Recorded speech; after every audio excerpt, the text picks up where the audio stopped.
En aquel tiempo se acercó uno a Jesús y le preguntó: Maestro, ¿qué tengo que hacer de bueno para obtener la vida eterna? Jesús le contestó: ¿por qué me preguntas qué es bueno? Uno solo es bueno. Mira, si quieres entrar en la vida, guarda los mandamientos. Él le preguntó: ¿cuáles? Jesús le contestó: no matarás, no cometerás adulterio, no robarás, no darás falso testimonio, honra a tu padre y a tu madre, y ama a tu prójimo como a ti mismo. El joven le dijo: todo eso lo he cumplido, ¿qué me falta?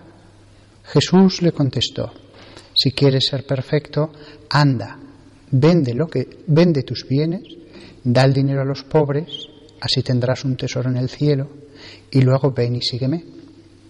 Al oír esto, el joven se fue triste, porque era muy rico. Entonces Jesús dijo a sus discípulos: en verdad os digo que difícilmente entrará un rico en el reino de los cielos. Más fácil le es a un camello pasar por el ojo de una aguja que a un rico entrar en el reino de los cielos. Al oírlo, los discípulos dijeron espantados: entonces, ¿quién puede salvarse? Jesús se les quedó mirando y les dijo: es imposible para los hombres, pero Dios lo puede todo. Palabra del Señor.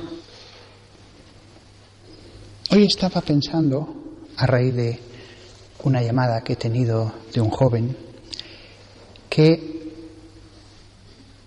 acerca de los hechos históricos en la Sagrada Escritura, la importancia de las historias que se cuentan en la Biblia. No nos olvidemos que la Biblia es palabra de Dios, es decir, es palabra salida de la boca de Dios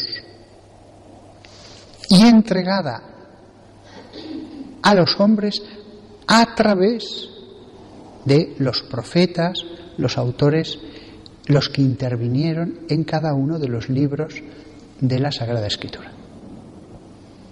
Si Dios nos cuenta en el libro primero de Macabeos, capítulo 5, si no recuerdo mal, que Judas Macabeo mató a 800 de sus enemigos, pues murieron unos 800, más o menos, no menos de 700 ni más de 900, unos 800.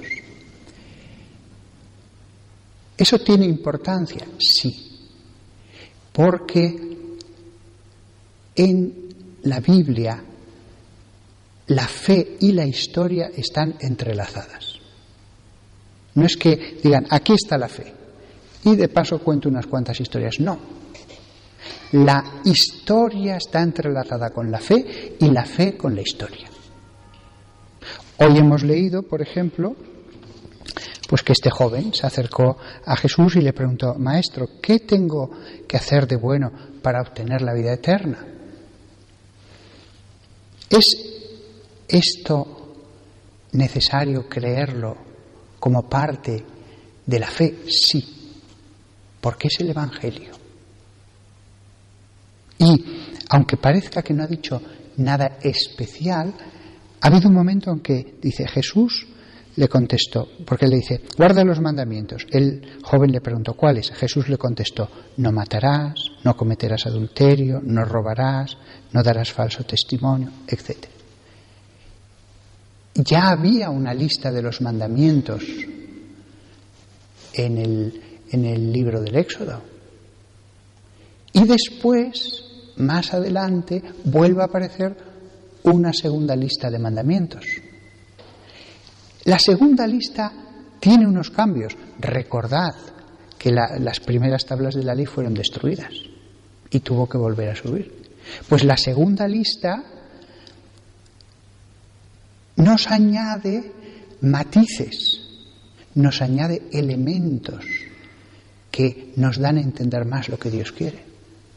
Pero con esta tercera lista tan cortita del Evangelio, no solamente aparece que están en vigencia, sino que además nos aparece cómo lo explicaba Jesús en las conversaciones personales. Cómo resumía Jesús las cosas que habían escuchado de Dios en el desierto los israelitas cuando estaba en una conversación. Si os fijáis, aparecen 3 veces, pero cada una de esas veces hay una nueva explicación. Y en el fondo San Pablo con sus cartas, si reunimos todas las veces que hace referencia a los mandamientos y a los pecados, ya es una 4ª explicación mucho más larga, mucho más extensa, mucho más detallada, con más explicaciones. Con lo cual, fijaos que la doctrina de teología moral, en este caso, que explica San Pablo, se explica a través de la historia en el desierto y con Jesús. Y lo mismo podríamos decir de tantos y tantos pasajes de la Escritura. Nada es superfluo, no hay paja en la Biblia. La historia forma parte de nuestra fe. Por eso, como me decía otro joven, ¿pero qué pinta Poncio Pilatos en el credo donde se habla de las verdades celestiales, de la ortodoxia divina? No, Poncio Pilato es muy importante porque es el artículo de fe que engarza esas verdades en un momento de la historia. Los mismos evangelios aparecen engarzados en un momento concreto de la historia, al principio de ellos. Aparecen quién era el procurador, el gobernador, quién era el rey de la tetrarquía, etcétera, etcétera, etcétera. La historia. Y por eso, aquí las religiosas en el coro, mientras ellas van recitando salmos, cánticos, leyendo lecturas breves y largas, en el fondo sí, están alabando a Dios, pero están desgranando también la fe de la Iglesia a través de su alabanza. Y el que realiza bien esa labor en el coro, pues está conociendo la fe de la Iglesia, la teología, los mandamientos, todo. Y siempre la fe, no ya de la Iglesia, sino del mismo pueblo de Abraham, fue la inerrancia de los libros sagrados. En la Escritura no hay ningún error, ni de fe, ni de moral, ni histórico. ¿Por qué? Porque es palabra de Dios.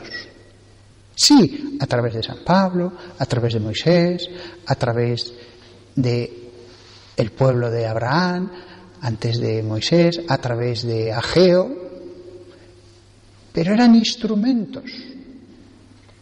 Auténticamente es palabra de Dios, salida de la boca de Dios, aunque a lo mejor una parte fuera corregida por un copista antes de darle su forma definitiva.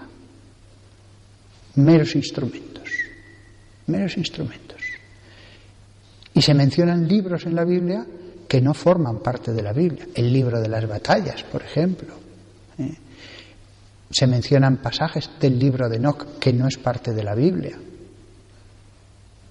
Porque Dios quiso que quedara ni una palabra más de las que Él quiso.